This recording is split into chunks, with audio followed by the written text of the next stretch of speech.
So I want to get a little bit into this book that came out probably over a decade ago. It's called Solistas Dissonantes, Historia Oral de Cantores Negras. Dissident soloist, the oral history of Black singers. These are Black Brazilian female singers.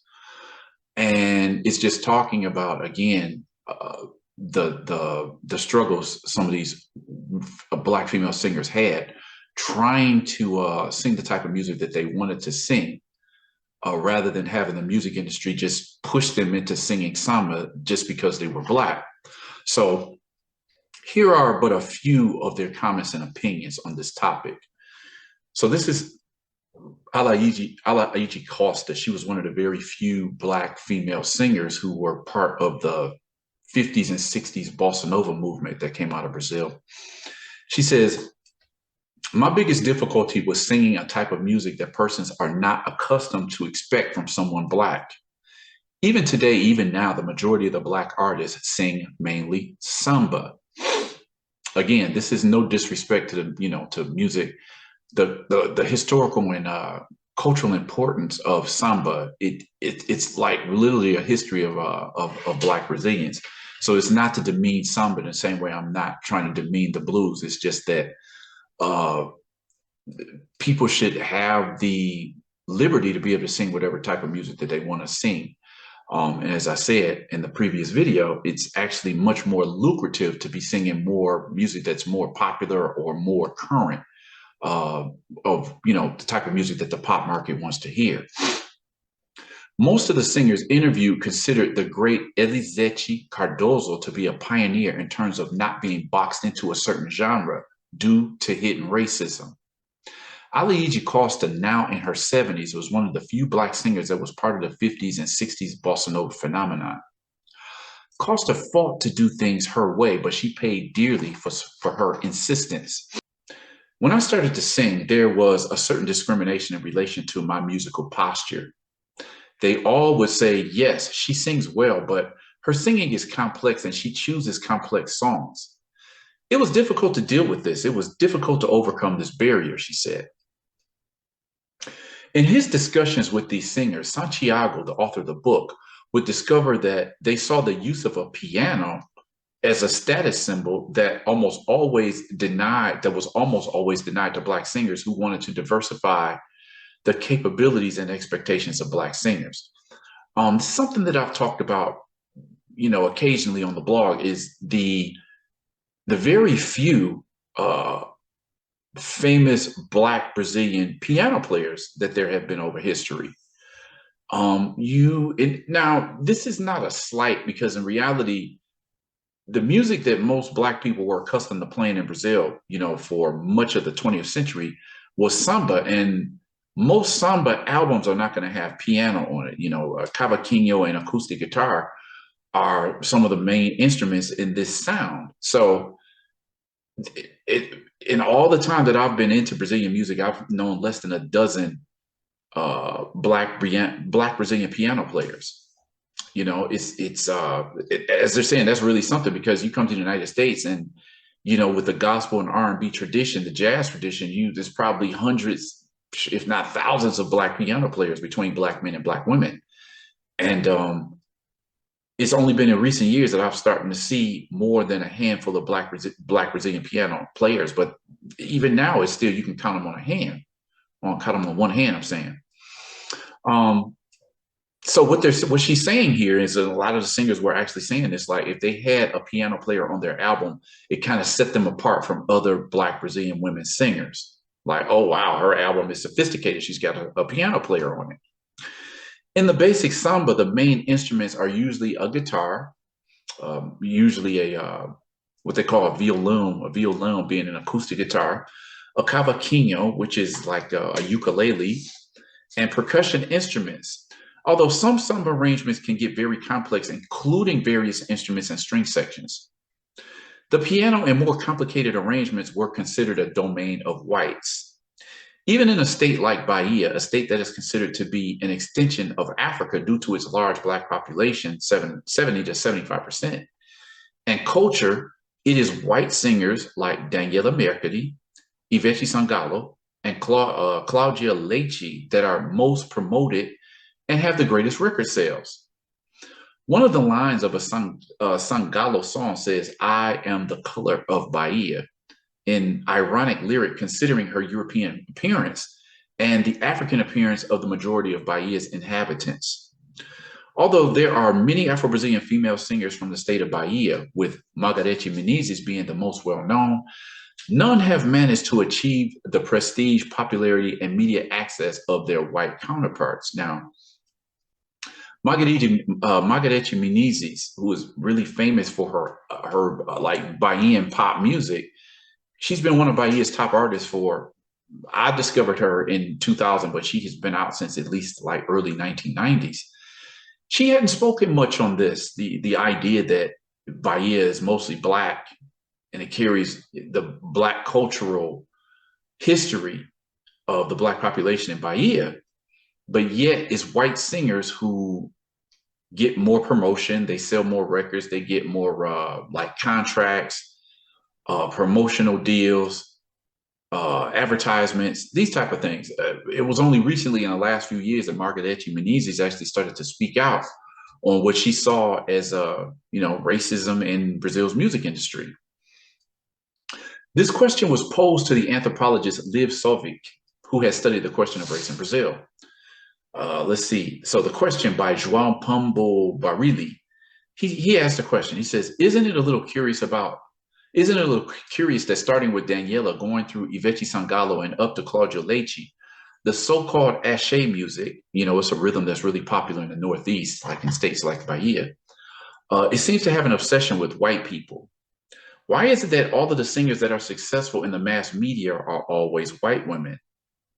Liv Solvik says, it's true. In the case of Carnival in Salvador, we watch a modernization of racism with the new technologies of televised transmission. When a star is on the rise, the dominant aesthetic is the white woman placed into Black culture. Where have we heard that before? I'm sure in the United States, a lot of people could point to some white singers who, do the same thing in the United States. It's another photo of Margarete Menezes. On the topic of racism, another singer, Adiel Silva, had this to say: I don't want to be hurt. I don't want to be enraged. I don't want to be angry. I don't want to be bitter. I don't want any of that. I have to start creating defense mechanisms to avoid creating a cancer inside of me. Losing space to a person who has more quality than you is cool. But losing to someone who doesn't have this quality, but has the accepted skin color, accepted eye color, the accepted style or type of hair is bad, is very bad, Adieli opined. Imitating the thoughts of typical Brazilian record execs, Silva continued, you want to make music, then you have to make that music, that was played in the senzala, meaning the old slave quarters, that you all Blacks like, or rather that all of you Blacks like. When you dare enter into the Casa Grande, meaning the master's house that has a piano, this becomes much more complicated. You end up being the exotic in your own country, and only for making a type of music that is not what was predetermined. This is Adiel Silva. Another singer, Leila Maria, shared her grief that she justified because of her lack of opportunity, which she believes was a covert resistance to her Black pride. I'm afraid that people don't understand what I'm saying and not just take me to be prejudiced, but think I'm using it as a resource to justify why things don't happen in my career. I don't talk about it with anyone because people don't even assume that general prejudice exists. Again, the famed Brazil racial democracy. Imagine then specifically applying this to the field of music, she continues. Leila was disappointed by the fact that her second album, Off Key from 2004, was not more successful. In her interview, Ivete Souza openly expresses how she has become harder in her life due to her experiences with prejudice.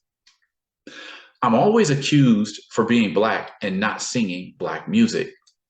I've already heard people say that I sing these songs to escape from my roots, but it has nothing to do with this. It has to do with the choices I made, with what I learned. It's always the image. They see a black girl and they already will associate one thing with another. Black woman, samba. Black woman, black music. And that's how it goes. Another thing that happened was an audition for a dance group in Santos, which is a coastal city in the state of Sao Paulo, famous at the time.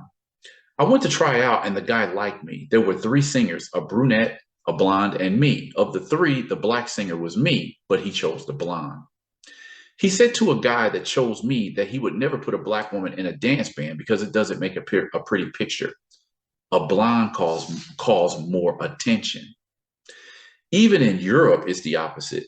They adore me. They think I'm exotic, pretty. And this is not rare, no. Once a television director said to my sister that blacks don't turn out good on television. Later, she gave up her career. Okay, this is Ivete Souza. Although samba is a beautiful genre of music with many styles and subgenres, it represents a legacy of Afro-Brazilian musicians, singers, and songwriters. The placement of Afro-Brazilian female singers into strictly samba category represents a sort of racial musical segregation. To understand what this means, simply imagine if Diana Ross, Donna Summer, Whitney Houston, or even Beyonce would have been forced to sing only the blues. To know Brazil, one must know the samba, but there are other genres of music that bring different flavors and emotion to interpretation. These 13 women fought to have the right to interpret the full range of human emotion through song, be it through romantic ballads, jazz standards, bossa nova, or the music of another country. Rosa Maria Colin diluted the resentment she felt due to racial prejudice she experienced both inside and outside of the music world. Throughout my life, I have received many compliments. They say I'm a wonderful singer, but the opportunities I had as a singer didn't reflect that. If the choice was between a black woman who sang well and a white woman who was beautiful but didn't sing anything, the preference was for her, she laments. So this is Rosa Maria Colin. Audia Martins remembers the boycott. She says she suffered by the board of RCA in 1972 when she recorded her first album and expressed her pride for the CD Ate Sangrar, released in 2008, while dreaming of Brazilian music without ghettos. I was in a difficult situation. Whites don't accept me for being black, and blacks don't accept me because they say I sing elitist things and that I'm in the white world. So I made my world, me alone. Notice what she's saying here. She says, listen again, whites don't accept her because she's black, and blacks don't accept her because they say she sings elitist things and that she's in the white world. You know, this is an accusation that applied to Whitney Houston, some years ago. This is Audia Martins. Comment, Ali, this is another comment from Alaiji Costa. The majority of black artists sing mainly samba.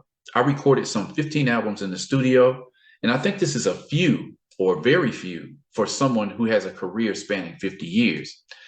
But in reality, it's really taken into account everything that I had to face. I think that this comes really from racial prejudice. Blacks can't sing everything they think. Simply this. I don't know if my career would have been different if I had followed another path, because not in any moment did I think of making a choice that wasn't this.